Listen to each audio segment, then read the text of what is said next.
আসসালামু আলাইকুম।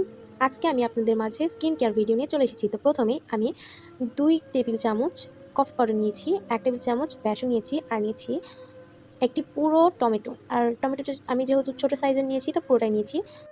ঘরে থাকা কিছু উপকরণ দিয়ে আজকে আপনারা আপনাদের ফেসকে টানটান উজ্জ্বল করে নিতে পারেন। তারপরে দিয়ে দিলাম ১ টেবিল চামচ কোকোনাট অয়েল, তারপরে দিয়ে দিব লেবু। আর লেবুটা দিয়ে সুন্দরভাবে মিক্স করে নিতে হবে। এটা আপনার অনবরত নাড়তে নাড়তে সুন্দরভাবে যখন একটা টেক্সচার চলে আসবে তখন এটা অ্যাপ্লাই করতে পারবেন। দেখতেই পাচ্ছেন এখন কিন্তু অনেক দানা দানা আছে। আর আস্তে আস্তে নাড়তে নাড়তে যখন সুন্দর একটা টেক্সচার চলে আসবে তখন আপনি অ্যাপ্লাই করবেন। আর আমি কিন্তু কফি পাউডারটা যেই কফি পাউডার ইউজ করেছি, আপনারা যদি সেই কফি পাউডার ইউজ করেন তাহলে কিন্তু চিনি লাগবে না। আর যদি অন্য কোনো কফি পাউডার ইউজ করেন তাহলে চিনি লাগবে। সামান্য পরিমাণে চিনি এড করে দিবেন। আর আমি যেহেতু ফেস দেখাবো না, তো আমি হাতে এপ্লাই করে দেখাচ্ছি। এটা আসলে অনেক গ্লো দেয়।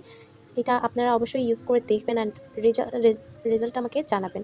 আর আপনারা যদি লেবুর খোসাটা ফেলে না দেন তাহলে লেবুর খোসাটা দিয়ে সুন্দরভাবে ম্যাসাজ করবেন, দেন অ্যাপ্লাই করবেন ভালোভাবে, মানে একটু মোটা করে আর কি। তাহলে একটা সুন্দর রেজাল্ট পাবেন।